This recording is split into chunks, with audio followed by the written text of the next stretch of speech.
Go ahead.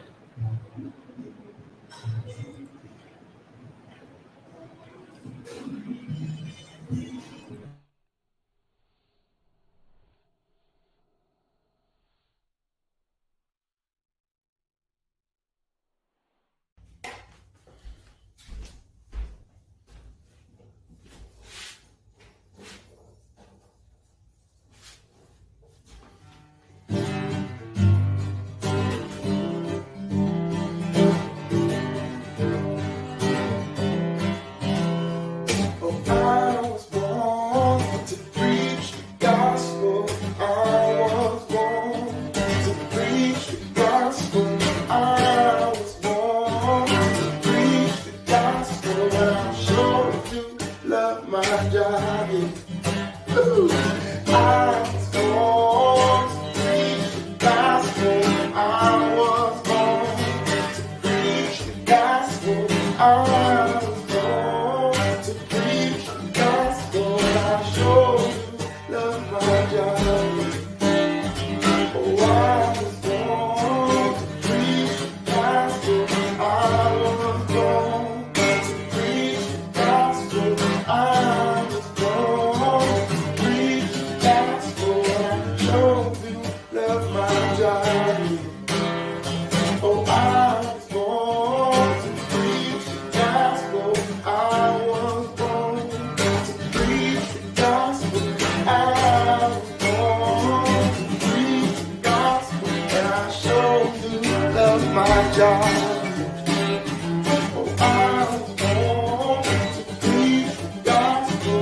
I was born to preach the gospel. I was born to preach the gospel. But I sure do love my job. Yes, I sure do love my job. Yeah. Oh, I really love my job. I was born to preach the gospel.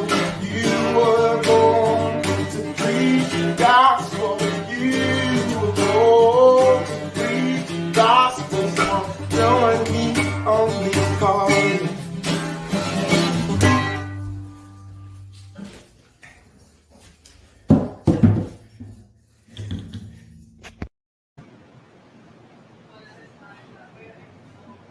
Yeah, like that. All right. Hey, good morning, everybody. Steve Skopek here. See, I'm doing it again. Hey, we'll give everybody a couple minutes here to get on, and we will get started.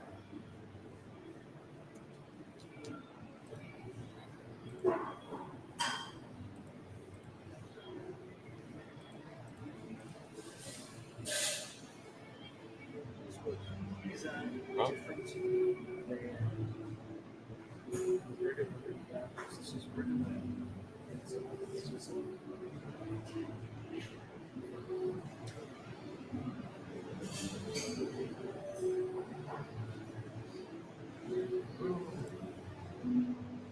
Hey, good morning, Greg.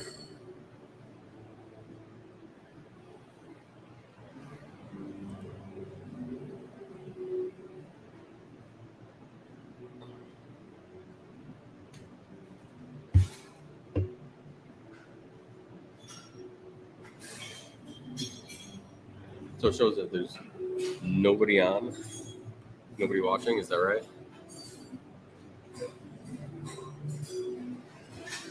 Or is that just not updated? Or No, that typically updates. But that's how it was for me. I just started. all right. Go back and listen to it. Yeah. And then half of people would jump on. Gotcha. Might make me feel a little better if nobody's on. Okay, go ahead and get started here. So strengthening our roots, we're on Mark 9, 14 through 18. So I'll just start by reading it, and then I'll go through and give you my thoughts. And it's so fitting for me to be. It's just crazy how God has a way of putting people in the right places at the right time. For me, it's just crazy being a part of this. Being this week here for me, strengthening our roots. One, never thought I'd be in a position to be speaking anything on the Bible, but since being here involved with Firmly Rooted, it's just been a great experience for me. And kind of as my introduction here to strengthening our roots and speaking to others about it, I just never realized how powerful the book of Mark, specifically these, are to me. So this one here today, man, it really kind of hits home and kind of is a genesis of my entrance into, I guess, faith and true faith, I guess. But so Jesus heals a boy possessed by an impure spirit. When they came to the other disciples, they saw a large crowd around them and the teachers of the law arguing with them. As soon as all the people saw Jesus, they were overwhelmed with wonder and ran to greet him. "What are you arguing with them about?" he said. A man in the crowd answered, "Teacher, I brought you my son, who is possessed by a spirit and has robbed him of his speech. Whenever it seizes him, it throws him into the ground. He foams at the mouth, gnashes his teeth, and becomes rigid. I asked your disciples to drive out the spirit, but they could not." And I really wish I can get into 19 here, and I may just a little bit, but for today, we'll leave it at that. Again, not to be a Bible study, but when I'm looking at this and looking at the book of Mark, there's several things that kind of pop out at me, some of the words that I see. There's arguing, listen, believe. Those are some of the things that I look at that really stand out.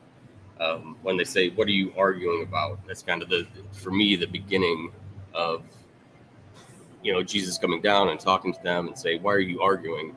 You can read into, many things with that.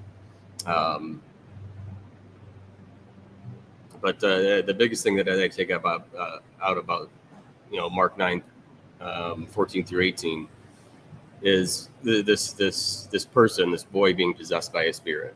All right, something that I think we can all probably relate to. Maybe not the gnashing of teeth and quite that, you know what I mean, that extreme, I guess. But at some point or another, we're all kind of possessed by this evil spirit. We do things that we shouldn't be doing, and it's just not living in God's kingdom.